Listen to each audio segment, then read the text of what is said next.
Welcome back to my channel viewers. इस video में मैं आज थर्ड सेमेस्टर 2018 का पेपर शेयर करने जा रही हूँ, साथ में सभी के answer UP DElEd third semester का। चलिए मारूजी सवालात देखते हैं 2018 में जो आए थे। सबसे पहला जो क्वेश्चन आया था, मौलाना आज़ाद उर्दू यूनिवर्सिटी कहाँ है? पहला है दिल्ली में, दूसरा ऑप्शन दिया था हैदराबाद में, या फिर थर्ड ऑप्शन दिया था अलीगढ़ में, या फिर फोर्थ मुंबई में। मौलाना आज़ाद उर्दू यूनिवर्सिटी हैदराबाद में है, इसलिए जो इसका सेकंड ऑप्शन है बिल्कुल सही है, हैदराबाद। और अगर ये वीडियो आपको अच्छी लगे तो प्लीज़ इसे लाइक करें, मेरे चैनल को सब्सक्राइब करें और ज़्यादा से ज़्यादा शेयर करें। सेकंड जो सवाल है वो आया था, आवारा किसकी नज़्म है? पहला है मजाज की, सेकंड है कैफी आज़मी की, थर्ड है फ़्रॉक की, या फिर फोर्थ गुलजार दहलवी की। आवारा मजाज की नज़्म है, मजाज की, इसलिए ऑप्शन 1 बिल्कुल सही है। अगला सवाल है क्वेश्चन नंबर 3, ज़ौक़ का असली नाम क्या है? पहला ऑप्शन दिया है शेख फरीदुद्दीन ज़ौक़, सेकेंड ऑप्शन दिया है शेख इसराइल ज़ौक़, थर्ड ऑप्शन दिया है शेख सुलेमान ज़ौक़, या फिर फोर्थ ऑप्शन दिया है शेख इब्राहिम ज़ौक़। इसका जो सही जवाब है वो है ऑप्शन 4। ज़ौक़ का जो असली नाम था वो था शेख इब्राहिम ज़ौक़, इसलिए जो ऑप्शन 4 है बिल्कुल सही है। क्वेश्चन नंबर जो 4 है, मौलाना हाली की पैदाइश कहाँ हुई? पहला ऑप्शन है कोलकाता में, सेकंड ऑप्शन है पटना में, थर्ड ऑप्शन है पानीपत में, या फिर फोर्थ ऑप्शन है दिल्ली में। मौलाना हाली की जो पैदाइश थी वो पानीपत में हुई, इसलिए जो ऑप्शन 3 है बिल्कुल सही है, पानीपत। जो 5th क्वेश्चन आया था, बबाए उर्दू किसे कहा जाता है? पहला ऑप्शन औल अहमद सरवर को, सेकंड ऑप्शन है मुंशी प्रेमचंद को, थर्ड ऑप्शन है डॉक्टर नज़ीर अहमद को, या फिर फोर्थ ऑप्शन है डॉक्टर अब्दुल हक को। इसका सही जवाब है ऑप्शन 4, डॉक्टर अब्दुल हक को बबाए उर्दू कहा जाता है, इसलिए जो इसका ऑप्शन 4 है बिल्कुल सही है। उसके बाद कुछ शॉर्ट क्वेश्चन, 6 शॉर्ट क्वेश्चन कुछ इस तरह से पूछे गए थे 2018 में। छठे नंबर का जो क्वेश्चन पूछा था, इस्म मारफा की तारीफ बयान कीजिए, साथ में इसकी मिसाल भी पूछी है, यानी कि एग्जाम्पल। 7th क्वेश्चन पूछा गया था, कौमी तराना सारे जहां से अच्छा हिंदुस्तान हमारा के शायर ने लिखा है। 8th क्वेश्चन पूछा था, मुंशी प्रेमचंद के किसी एक अफसाने का नाम लिखिए। 9 नंबर में जो क्वेश्चन पूछा था, बुलंद ख्वानी के लिए कौन कौन सी महारतें ज़रूरी होती हैं। 10th नंबर में जो क्वेश्चन पूछा गया था वो था, इमला और रस्मुल ख़त में क्या फ़र्क है। साथ में 11th क्वेश्चन जो पूछा था, इल्म सर्फ किसे कहते हैं। तो चलिए इसके आंसर पहले देखते हैं, उसके बाद लॉन्ग देखेंगे। इस्म मारफा पूछा गया था, इस्म मारफा किसे कहते हैं, या इसकी तारीफ बयान कीजिए, साथ में मिसाल भी पूछी थी। इंग्लिश में कहें तो ये एक प्रॉपर नाउन है, नाउन के काइंड्स में प्रॉपर नाउन जो है उसे ही उर्दू में इस्म मारफा कहते हैं। इसमें लिखा है, इस्म मारफा का एक दूसरा नाम इस्म खास भी होता है, यानी कि इस्म खास भी इसे बोलते हैं, यानी ऐसा इस्म जिससे किसी खास मुकाम, शख्स या किसी खास शय मतलब होता है चीज़ का नाम समझा जाए। मसलन के तौर पे जैसे कि लखनऊ है, किसी का नाम है, बनारस है, लाल किला वगैरह। तो इस तरह से आप इतनी डिफिनेशन अगर आप लिखेंगे तो 1 नंबर आसानी से आसानी आपको मिल जाएंगे। टू द पॉइंट आंसर लिखिए, क्योंकि ये ग्रामर का पोर्शन है, इसलिए इसमें ज़्यादा बढ़ा चढ़ा के लिखने की कोई आवश्यकता नहीं है। अगला सवाल है, बुलंद ख्वानी के लिए कौन सी महारतें ज़रूरी हैं। ये क्वेश्चन मैं इम्पॉर्टेंट में भी डाल चुकी हूँ, इम्पॉर्टेंट जो मैंने क्वेश्चंस वाली वीडियो बनाई है उसमें भी ये मैं बता चुकी हूँ, जो कि 2018 में थर्ड सेमेस्टर में ये क्वेश्चन पूछा गया था। जवाब, बुलंद ख्वानी के लिए मंदरजा झेल महारतें ज़रूरी है। पहला है बेझिझक होना, सेकंड है तलफ़ुज़ की सही अदायगी की सलाहियत होना। थर्ड है अपनी बात को दूसरों के सामने रखने की सलाहियत। फोर्थ है इसमें सबक को बखूबी सोच समझकर मायनी मतलब बयान करने की सलाहियत होना। इसमें मैंने तकरीबन 4 पॉइंट लिखे हैं, आप चाहें तो इसमें पॉइंट ऐड भी कर सकते हैं अपने टाइम के अकॉर्डिंग, नहीं तो इतने भी अगर आप पॉइंट्स लिखेंगे तो शॉर्ट के लिए ये इनफ है, इसमें आपको मार्क्स सही मिल जाएंगे। अगला जो सवाल था, कौमी तराना सारे जहां से अच्छा हिंदुस्तान हमारा किस शायर ने लिखा है? उल्लामा इकबाल ने कौमी तराना सारे जहां से अच्छा हिंदुस्तान हमारा उल्लामा इकबाल ने लिखा है, इसलिए इसका आंसर है उल्लामा इकबाल। अगला जो सवाल था, मुंशी प्रेमचंद के किसी एक अफसाने का नाम लिखिए। मुंशी प्रेमचंद के काफ़ी अफसाने बहुत ही फेमस हुए हैं, जिसमें से एक कफन है, बाकी बड़े घर की बेटी है, प्रेम पच्चीसी है, नमक का दरोगा, काफ़ी मशहूर इनके अफसाने हैं। तो इसमें से आप कोई भी एक नाम लिख दीजिएगा। मैंने यहाँ पे कफन लिखा हुआ है, मुंशी प्रेमचंद का अफसाने का जो नाम है कफन है। अगला जो सवाल है, इल्म सर्फ किसे कहते हैं? जिस इल्म में अल्फाज से बहस की जाती है उसे इल्म सर्फ कहते हैं, और इसकी नकल लिखने में की जाती है। ये अल्फाज गुफ्तगू में आते हैं। हर अल्फाज के कोई ना कोई मायनी होती है, जिसके असल मायनी बोलचाल या जुमले में आने से मालूम होता है।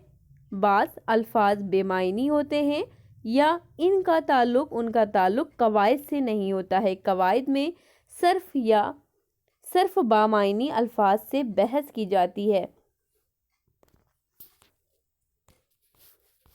अगला जो क्वेश्चन था, इमला और रस्मुल खत में क्या फ़र्क है? रस्मुल खत को अगर हिंदी में समझा जाए तो उसे लिपि कहते हैं, और इमला यानी कि डिक्टेशन।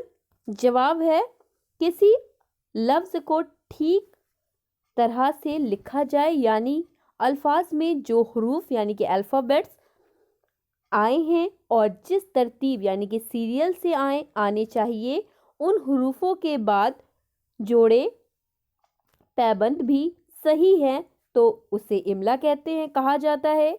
अल्फाज की सही तस्वीर खींचने को इमला कहते हैं, और जब तरीक़ेकार उन हरूफ को लिखने के लिए इस्तेमाल किया जाता है वो इस रस्मुल खत कहलाता है।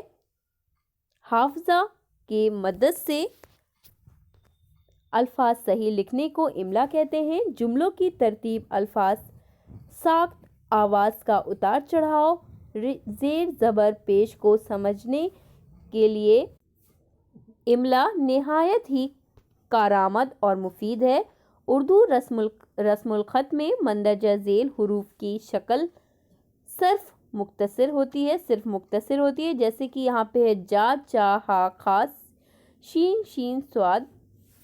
जैसे कि जीम है, जीम को लिखते वक्त आधा हो जाता है, जैसे यहाँ पे यूज़ किया है जगह, चचा, हलवा, खतरा। इस तरह से जैसे हे को अगर आप लिखते हैं तो आधा ही अल्फाज लिखे जाते हैं। जैसे है तो हे को अगर हलवा लिखना है तो आधा ही, फिर लाम और वाव और हे, ये वाला, इस तरह से हलवा लिखते हैं। उसके बाद जो लॉन्ग क्वेश्चन पूछे गए थे 2018 में कुछ इस तरह से, मजमून निगारी और मजमून गोई किसे कहते हैं? 30 नंबर में पूछा गया था नज़्म से रिलेटेड, तदरीस नज़्म से। 70 नंबर में पूछा है तदरीस में समई व बसरी से क्या मुराद है। फिर 15 नंबर में जो क्वेश्चन पूछा गया था इब्तदाई दर्जात में कवायद की तदरीस के क्या मकसद होते हैं। 17 नंबर में पूछा था अपने कॉलेज के प्रिंसिपल को 2 रोज़ के लिए छुट्टी की दरख्वास्त लिखें। 18 नंबर में पूछा था गज़ल के आखिरी शेर को क्या कहते हैं जहां शायर अपना तखल्लुस लिखता है। तो चलिए इसके जवाब देख लेते हैं। मजमून नवेसी, ये मैं टॉपिक आपको पढ़ा चुकी हूँ। अगर आपको इसे डिटेल में पढ़ना है तो वीडियोस को देख लीजिएगा, मैंने इसे डिटेल में लिखा हुआ है। किसी ख्याल को मुनज़्ज़म तौर पर तरतीब व तसलसल के साथ बयान करने को मजमून कहते हैं। इसके 3 अज्जाएं हैं, आगाज़ यानी कि शुरुआत, नफ्श मजमून, इख्तिताम मतलब एंड। मजमून की दीगर खुसूसियात हस्ब झेल है, जैसे कि पहला है इसमें किसी ख़ास मौजू के मुतालिक तमाम ख्यालात को यकजा किया जाता है। सेकंड पॉइंट है मरकज़ी ख्याल को दलाइल के साथ बयान किया जाता है। थर्ड पॉइंट है मौजू के मुतालिक तमाम अहम नकात को पैराग्राफ की सूरत में लिखा जाता है। फोर्थ पॉइंट है तमाम पैराग्राफ बातनी तौर पर मरबूत और खारजी तौर पर भी मुंसलिक होते हैं। फिफ्थ पॉइंट है मौजू की मुनासिबत से इसलूब निगारिश इख्तियार किया जाता है। 7.6 पॉइंट है उन्वान, यानी कि जो टॉपिक है, विषय मतलब हिंदी में विषय बोले, उन्वान मरकज़ी ख्याल की तर्जुमानी करता है। इस तरह से मैंने इतना लिखा हुआ है, आप चाहे इसमें ऐड कर सकते हैं या कुछ पॉइंट्स माइनस कर सकते हैं। अगला जो सवाल पूछा था समय व बसरी अशिया से आप क्या समझते हैं, ये भी मैं क्वेश्चन काफ़ी बार करा चुकी हूँ। समय व बसरी अशिया जो सुनते हैं और देखते हैं, जैसे कि टीवी होता है, दोनों चीज़। समई अशिया के मायने होते हैं ऐसे वसाइल जिनको सुनकर तुलबा कुछ सीख सकते हैं, उन्हें समई अशिया कहते हैं। जैसे यानी कि समय से ताल्लुक़ होता है सुनने से, जैसे कि रेडियो वगैरह। उसके बाद बसरी अगर पूछा जाए तो बसरी ऐसे वसाइल जिनको देखकर तुलबा कुछ सीख सकें, उन्हें बसरी अशिया कहते हैं, कहा जाता है। जैसे कि चार्ट, ग्लोब, जो क्लासरूम में चार्ट टंगे होते हैं या ग्लोब दिखाया जाता है या कोई मॉडल दिखाया जाता है किसी टॉपिक से रिलेटेड, उसको बसरी अशिया में बसरी अशिया के अंडर आता है। और अगर आपसे समय व बसरी दोनों एक साथ पूछे तो ऐसे वसाइल जिनको देखकर और सुनकर कुछ तुलबा सीखते हैं, उसे समय व बसरी अशिया कहते हैं। जैसे कि है टीवी, कंप्यूटर और मोबाइल में जो आप वीडियोस देखते हैं वो भी, तो इस तरह के वसाइल जो आते हैं वो समय व बसरी अशिया में आते हैं। अगला जो सवाल था वो था कवायद की तदरीस का असल मकसद क्या है। कवायद की तदरीस का असल मकसद है ज़बान का सही इस्तेमाल, यानी सही बोलना, सही लिखना, सही पढ़ना और सही समझना है। कवायद की तदरीस के दर्ज झेल मकासद हैं। पहला है कवायद से ज़बान की बनावट का इल्म होता है और इस लिहाज से कवायद से उसकी ज़बान का सही लिखना, पढ़ना और बोलना आता है। सेकंड पॉइंट है कवायद ज़बान की गलतियों से बचाता है और रोकती है। थर्ड पॉइंट है मादरी ज़बान के अलावा दूसरी ज़बान पर काबू पाने का बेहतर ज़रिया कवायद है, इसलिए उसकी सही तदरीस ज़रूरी है। इस तरह से यहाँ पे मैंने कवायद की तदरीस के मकसद दिए हुए हैं। आप चाहें तो इसे भी ऐड कर सकते हैं, क्योंकि ये टॉपिक भी मैं पढ़ा चुकी हूँ। अगर आप इसे डिटेल में पढ़ना चाहते हैं तो मेरी वीडियोस को चेक कर लीजिएगा और इसमें ऐड कर दीजिएगा पॉइंट। आप जितना 1 घंटे का पेपर होता है, जितना टाइम बचे उस हिसाब से इसमें ऐडअप कर सकते हैं पॉइंट। उसके बाद एक यहाँ पे एप्लीकेशन आप पूछी गई थी, अपने कॉलेज के लिए प्रिंसिपल को 2 रोज़ के लिए छुट्टी की दरख्वास्त लिखें। तो इस तरह से बाखिदमत प्रिंसिपल गवर्नमेंट इंटर कॉलेज, फिर जिस शहर में आप रहते हैं उस शहर का नाम लिखेंगे, जो कॉलेज में आप पढ़ते हैं, जिस कॉलेज में आप पढ़ते हैं उस कॉलेज के यहाँ पे नाम डलेगा। उसके बाद सिंपल जैसे लिखी जाती है उसी तरह से लिखना होता है, मोहतरम या फिर मोहतरमा। उसके बाद अर्ज़ है कि मेरे बुखार आ गया है, डॉक्टर ने मुझे 2 रोज़ आराम की सलाह दी है, लिहाजा दरख्वास्त है कि मुझे कल और परसों, यानी कि 2 यौम मतलब होता है दिन, 2 रोज़ की छुट्टी मंजूर करने की मेहरबानी करें, शुक्रिया। फिदवई या फिदविया, जिस तरह से हिंदी में प्रार्थी या प्रार्थी लिखते हैं उसी तरह से उर्दू में लिखते हैं। उसके बाद यहाँ पे है तारीख डली हुई है 7 मार्च 2020, और जिस आबासा यानी कि अपना नाम लिखिएगा। यहाँ पे जिस दर्जा में आप पढ़ते हैं उसका यहाँ पे मेंशन होगा नेम। तो इस तरह से कुछ ये एप्लीकेशन इस तरह से दरख्वास्त लिखी हुई है। उसके बाद लास्ट जो क्वेश्चन इसमें पूछा गया था, गज़ल के आखिरी शेर को क्या कहते हैं? जहाँ शायर अपना तखल्लुस लिखता है तो उसे मक्ता कहते हैं। गज़ल के आखिरी शेर को मक्ता कहा जाता है जहाँ पे शायर अपना तखल्लुस लिखता है। तो इस तरह से आपका 2018 का क्वेश्चन कंप्लीट होता है। और अगर ये वीडियो आपको अच्छी लगे तो प्लीज़ इसे लाइक करें, मेरे चैनल को सब्सक्राइब करें और ज़्यादा से ज़्यादा शेयर करें।